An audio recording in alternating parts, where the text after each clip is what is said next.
justru mengingat apa yang menjadi fenomena kecurangan Pilpres yang dipantik, dilahirkan, dimulai oleh Mahkamah Konstitusi itu sendiri, penting untuk kita menyadari bahwa terus berikan pengawasan, perhatian, suara-suara kritik, suara masukan segala macam yang bersifat bentuknya adalah andil terhadap keputusan Mahkamah Konstitusi.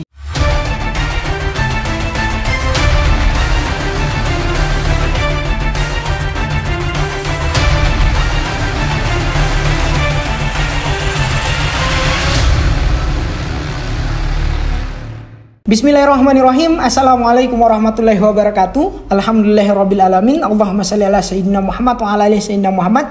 Sahabat-sahabat Blog Suto Channel, semoga terus dalam keadaan sehat walafiat dan terus dalam lindungan Tuhan Yang Maha Esa. Amin ya rabbal alamin. Balik lagi di Blog Suto Channel dalam obrolan berita-berita populer. Hari ini hari Jumat, sahabat-sahabat semua. Dan ada beberapa berita di hari-hari kemarin yang sudah kami rangkum, menarik untuk kita obrolkan ya. Beberapa di antaranya adalah terkait dengan surat dari Ibu Megawati yang dilayangkan kepada Mahkamah Konstitusi dalam upaya untuk mewujudkan keputusan Mahkamah Konstitusi yang adil dan jujur dan lepas dari intervensi apapun ya. Yang kedua, berita menjelang keputusan Mahkamah Konstitusi, para pendukung Pak Prabowo yang mendeklarasikan diri untuk melakukan aksi hari ini di depan Mahkamah Konstitusi. Kita obrolkan satu persatu sahabat-sahabat semua. Yang pertama berkaitan dengan surat dari Ibu Megawati. Tentu saja sikap atau cara politik demikian pasti mendapat respon negatif ataupun sebaliknya positif ya. Dan ya seperti pola-pola biasanya, respon negatif ini kemudian datang dari kubu yang berseberangan dengan pihak Ibu Megawati. Di mana di antaranya adalah Wakil Ketua Tim Pembela Prabowo Gibran, Pak Oto Hasibuan, yang mengatakan bahwa yang dilakukan Ibu Megawati tidak tepat, melihat Ibu Megawati merupakan bagian dari orang yang berperkara di Mahkamah Konstitusi. Selain itu ada juga komentar dari Pak Natalius Pigai ya, dengan mengatakan surat dari Ibu Megawati tidak lebih dari hanya sekedar surat cinta untuk memohon kasih sayang kepada Mahkamah Konstitusi. Terlebih dari itu dia juga mengatakan bahwa pasangan 01 dan 03 sibuk mencari suara di Mahkamah Konstitusi, dan sementara paslon 02 sibuk mencari suara rakyat. Nah, ini kan luar biasa nih komentar-komentar mereka ya. Mari kita komentari sekaligus obrolkan nih sahabat-sahabat semua apa yang menjadi komentar serta apa yang kemudian menjadi langkah politik dari Ibu Megawati dengan mengirimkan surat kepada Mahkamah Konstitusi yang isinya tadi sudah saya bacakan ya. Nah, sikap dari yang dilakukan oleh paslon 01 dan 03. Ini penting untuk disampaikan kepada para pendukung 02 serta all-in garis keras ya. Bahwa apa yang menjadi sikap politik mereka merupakan sikap politik, cara politik yang dilakukan oleh Pak Prabowo dalam kontestasi pemilihan umum sebelumnya.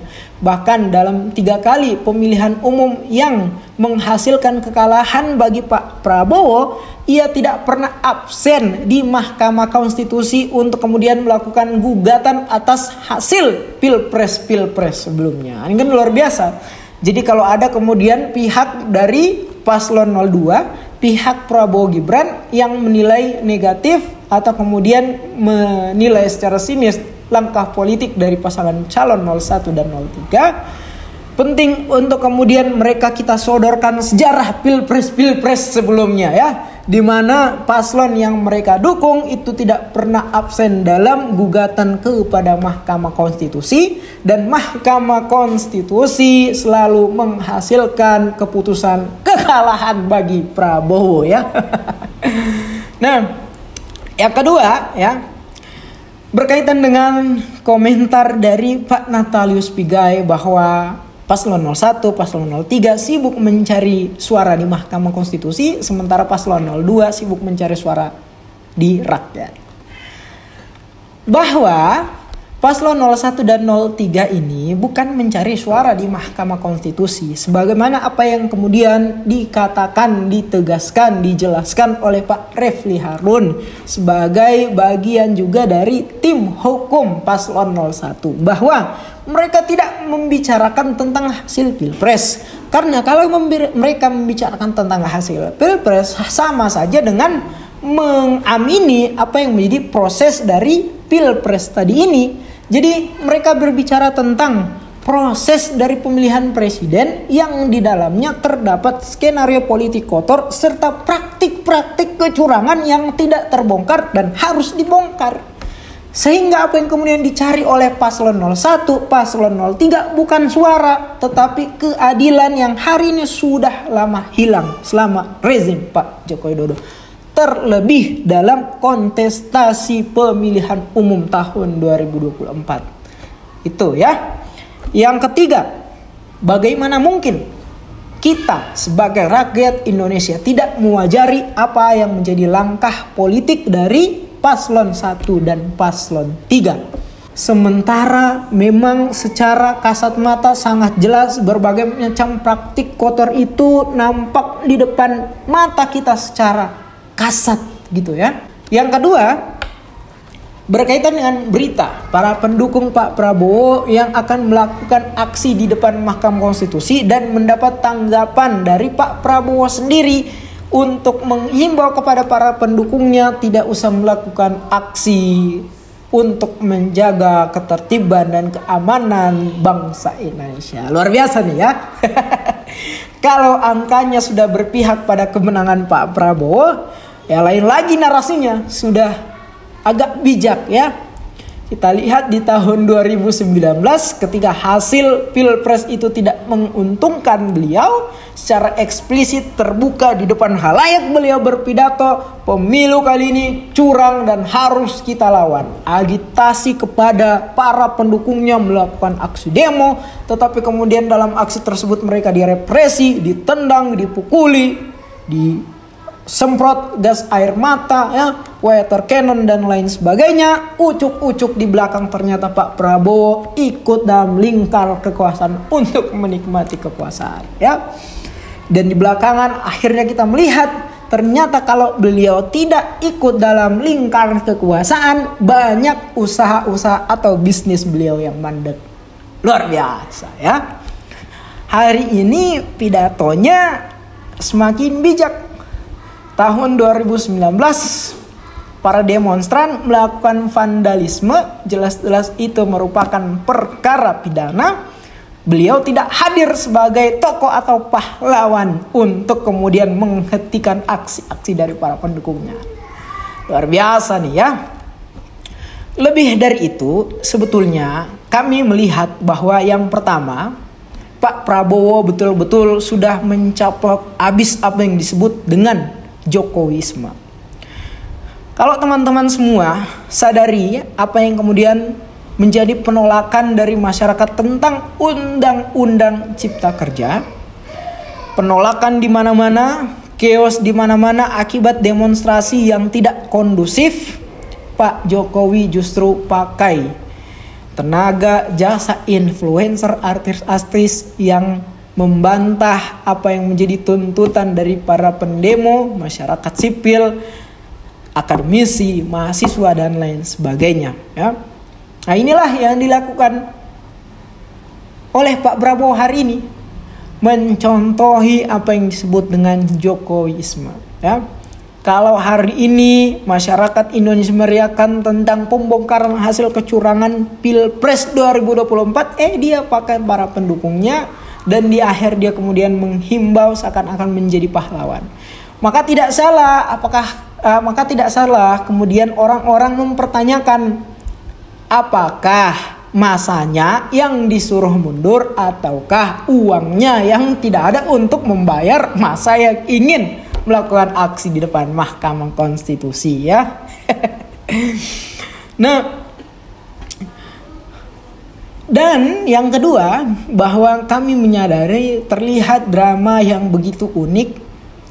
Seakan-akan dari drama yang kemudian mereka pertontonkan memang hanya satu yang mereka ingin tonjolkan adalah penokohan Pak Prabowo yang seakan-akan dalam keadaan negara yang begitu tidak kondusif, sedang tidak baik-baik saja dan amburadul, terlihat seorang pahlawan yang hari ini datang di tengah-tengah antara yang mendukung dan menolak hasil kecurangan Pilpres. Ia begitu bijaksana menyampaikan narasi-narasinya. Nah, itulah drama yang hari ini sedang dimainkan oleh Pak Prabowo beserta para pendukung-pendukungnya, ya. Dan ini kepada para pendukung Pak Prabowo. Kalau Anda semua menilai bahwa 96 juta sekian-sekian suara yang diperoleh oleh Pak Prabowo ini berasal dari murni pilihan rakyat, mestinya aksi yang akan kalian lakukan tidak berhenti hanya dengan sekedar himbauan oleh tokoh yang kalian dukung. Mengapa demikian? Karena seharusnya kesadaran akan aksi tadi itu bersandar pada kesadaran moral dan intelektual kalian semua untuk menciptakan keadilan berdemokrasi, ya.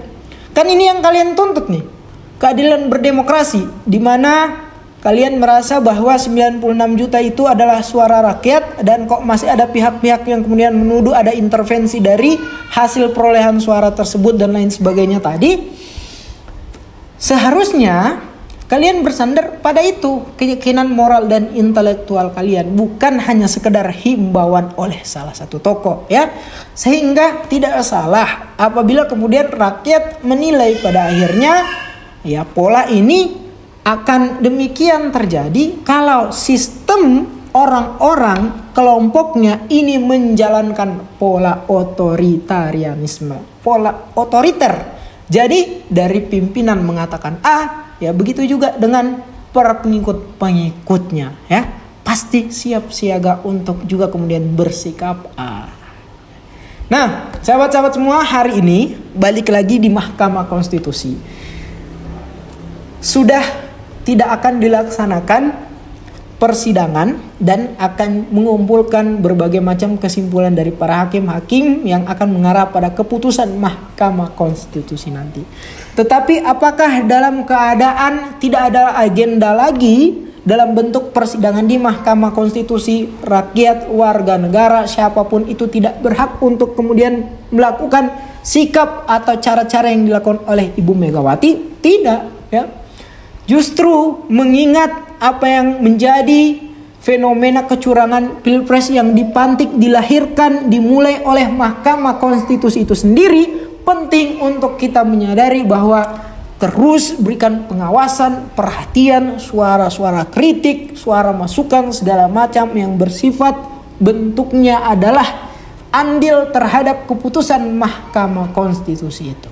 Maka kami berharap tidak ada lagi orang-orang yang mendelegitimasi atau mereduksi segala macam gerak sikap-sikap politik dari paslon atau elit-elit politik yang mewakili suara rakyat terkait dengan pembongkaran kecurangan pemilihan umum 2024. Demikian dari kami, billahi taufiq wal hidayah. Wassalamualaikum warahmatullahi wabarakatuh.